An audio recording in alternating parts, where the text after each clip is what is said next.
SEO Social Science YouTube channel, your study guide.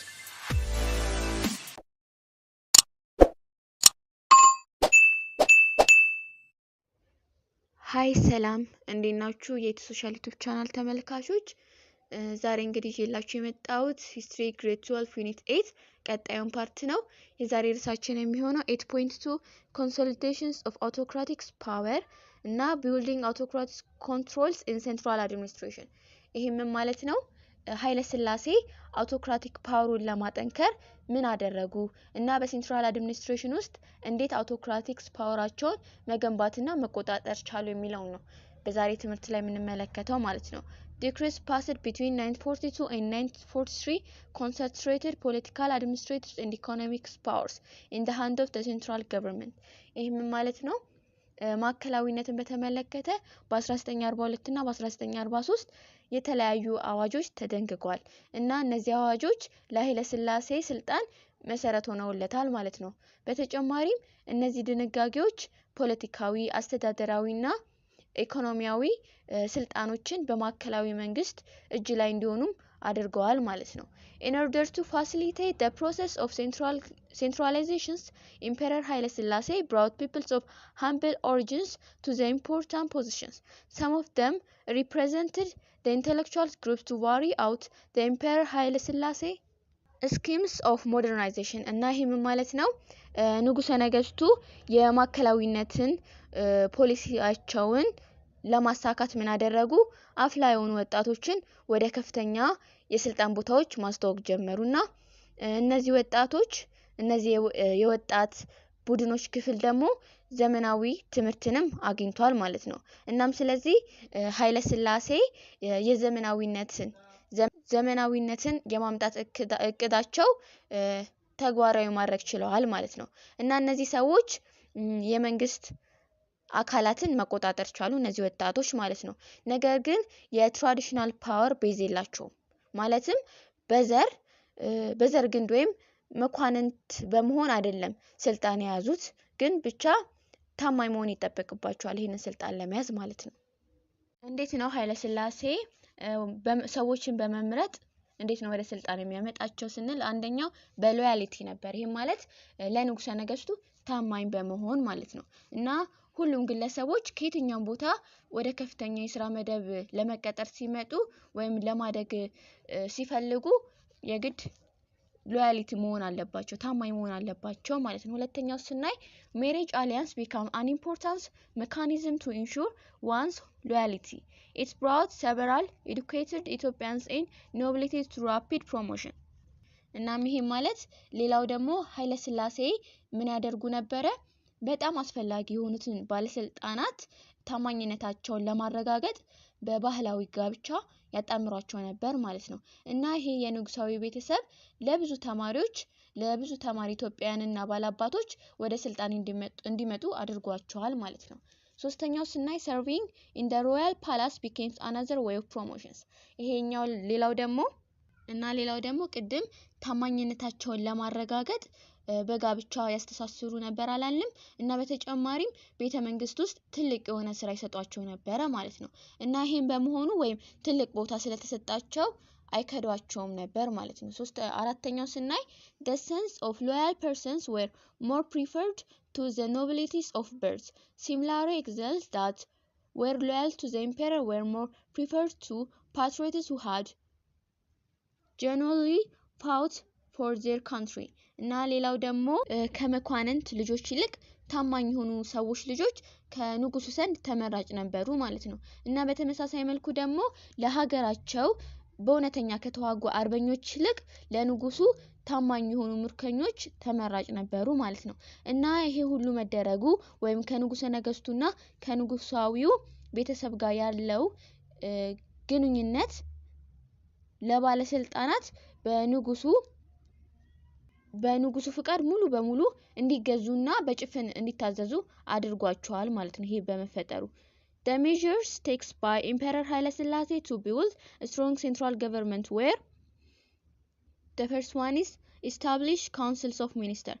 እና ይሄም ማለት ነው አፄ ኃይለ ሥላሴ ጠንካራ ማዕከላዊ መንግስት ለመገንባት ምን አይነት እርምጃዎች ወሰዱ የሚለውን ነው የምንመለከተው። እና አንደኛው ስናይ የሚኒስተሮች ምክር ቤት The orders of the emperor was made effective through the Minister of Spain that was run by the ጻፈ ትእዛዝ.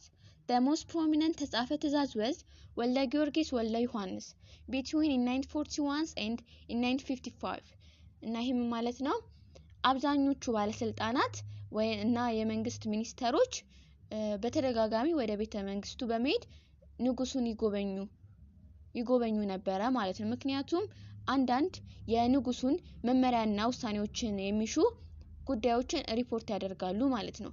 እና የንጉሰ ነገስቱን ትእዛዝ በስራ ላይ እንዲሁ ለሚያደርገው ደግሞ በሚኒስተር ኦፍ ፔን አማካኝነት ነበረ ማለት ነው። እና ይሄ ሚኒስተር ደግሞ ባህላዊ ስምም ነበረው ተጻፈ ትእዛዝ የሚባል ማለት ነው። ተጻፈ ትእዛዝ የሚባል ማዕረግ ነበረው እና ከ1941 እስከ 1955 ድረስ ይሄ ሹመት የተሰጠው ወይም የያዘው ታዋቂው የፖለቲካ ሰው አቶ ጸሐፈ ትእዛዝ ወልደ ጊዮርጊስ ወልደ ዮሐንስ ነበሩ ማለት ነው። He used his power for political intrigues against other ministers. Opposition to the ተጻፈ ትእዛዝ was organized by መኮንን ሀብተወልድ Minister of Finance who finally had him sacked. እና ይህም ማለት ነው ጸሐፈ ትእዛዝ ወልደ ጊዮርጊስ ወልደ ዮሐንስ ስልጣናቸውን አልፎ አልፎ በሌሎች ሚኒስተሮች ላይ ለፖለቲካዊ ሴራ ይጠቀሙባቸው ነበር ማለት ነው። እና ይህንን የተመለከተው አቶ መኮንን ሀብተወልድ የፋይናል ሚኒስተር የነበሩት ማለት ነው ጸሐፈ ትእዛዝ ወልደ ጊዮርጊስን ተቃወሙት ማለት ነው። እና በስተመጨረሻም በ1955 ዓመተ ምህረት ከኃላፊነታቸው እንዲነሱ አድርጓቸዋል ማለት ነው።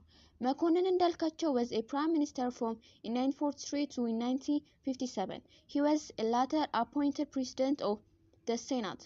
Although Aklilu Habtewald had become Minister of Pain in 1958, it was actually in 1961 that he assumed real power as Prime Minister in ተጻፈ ትእዛዝ።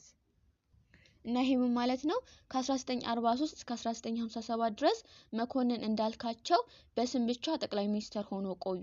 በኋላም የምክር ቤቱ ፕሬዝዳንት ሆኖ ተሾሙ ማለት ነው። ከዛም በኋላ ደግሞ አክሊሉ ሀብተወልድ በ1958 የብር ሚኒስቴር ቢሆኑም በ1961 በጠቅላይ ሚኒስተርነትና በጸሐፈ ትእዛዝ እውነተኛ ወይም ትክክለኛ ስልጣንን ያዙ ማለት ነው። ነገር ግን ልክ እንደ ወልደ ጊዮርጊስ ግን ስልጣን አልነበራቸው አክሊሉ ሀብተወልድ ማለት ነው።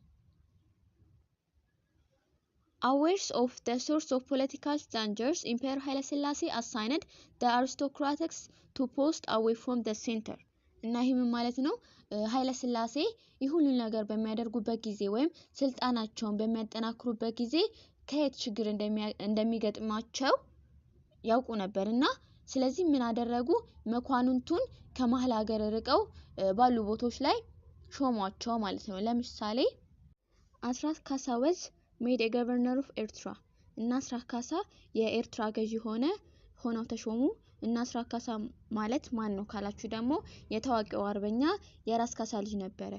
ሌላው ደግሞ እንዳልካቸው መኮንን and ራስ ሚካኤል እምሩ were assigned to ambassadorial posts እና እንዳልካቸው መኮንንና ራስ ሚካኤል እምሩ ደግሞ በአምባሳደርነት ተሹመዋል ማለት ነው።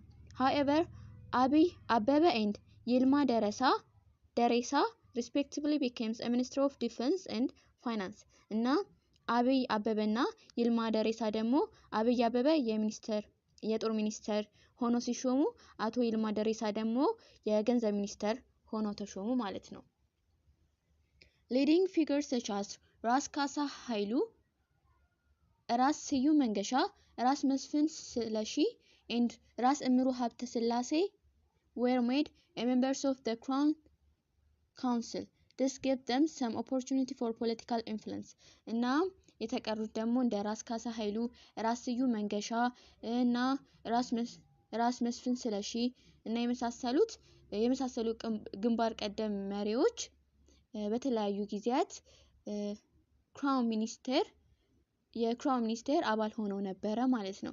እናም ይህም የፖለቲካ ተጽዕኖ ለመፍጠር እድል ፈጥሮላቸው ነበረ ማለት ነው።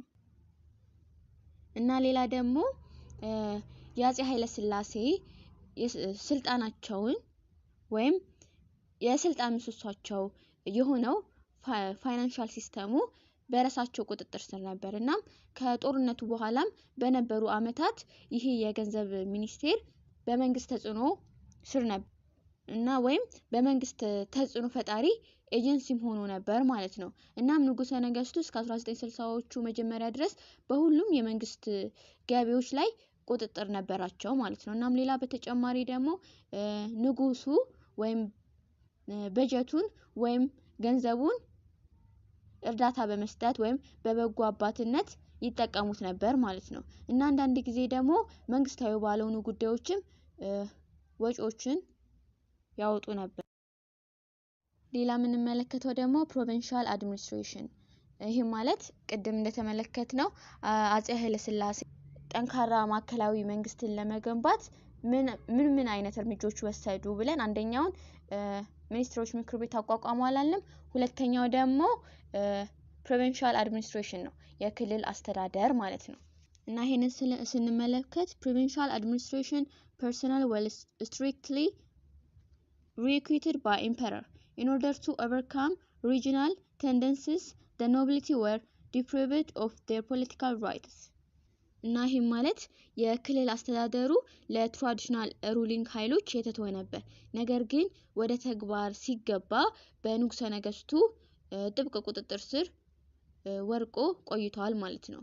እና በአጠቃላይ መኳንንቶች የፖለቲካ መብታቸውንም ተነፍገው ነበር። With the exceptions of Tigray and Eritrea, the other provinces were governed by members of the royal family. Loyal officials of no aristocratic background or close friends of the royal family. ይሄም ማለት ቅድም የክልል ጌቶች የአስተዳደር መብታቸው ተነፍጓል አላለም። ነገር ግን ትግራይና ኤርትራ በሁለት መኳንንቶች ሲመሩ የተቀሩት ደግሞ ወይም የተቀሩት ግዛቶች በአጠቃላይ ከንጉሳዊ ቤተሰብ አባላት ምንም አይነት ቤተሰብ ባልሆኑ ታማኝ ባለስልጣናት ወይም የንጉሳዊ ቤተሰብ የቅርብ ወዳጆች ይተዳደሩ ነበረ ማለት ነው። In 1964, Ethiopia was divided into 14 administrative provinces, 99 sub-provinces or awraja, 444 districts or waradas, and 1328 sub-districts. ይሄ ማለት ሀገሪቱ በ1964 በመጀመሪያ በ12 አስተዳደር አውራጆች ተከፈለች። በኋላም ሀረርጌን ለሁለት በመክፈል ባሌ የተባለ ጠቅላይ ግዛት በመፍጠር 13 አውራጆች ሆኑ። ከዛም በስተመጨረሻ ኤርትራ ስትጨመር ደግሞ አጠቃላይ የግዛት ቁጥር 14 የአስተዳደር አውራጆች ሆኑ ማለት ነው። ከዛም በ1964 ቆጠራ ደግሞ 99 አውራጆች ሲኖሩ 444 ወረዳዎችና 1328 ንዑስ አውራጆች የነበሩ ሲሆኑ በእነዚህም ላይ ወጥ የሆነ የአስተዳደር መዋቅር ነበረ ማለት ነው። Governors generals of the province were persons with traditional educated. What expected from them were loyalty and maintenance of peace and security. እና የክልል ሀገር ገዢዎች እንደ ደንቡ ምንም አይነት ዘመናዊ ብቃት የላቸው ነበርና ባህላዊ ትምህርት ያላቸው ሰዎች ነበሩ ማለት ነው።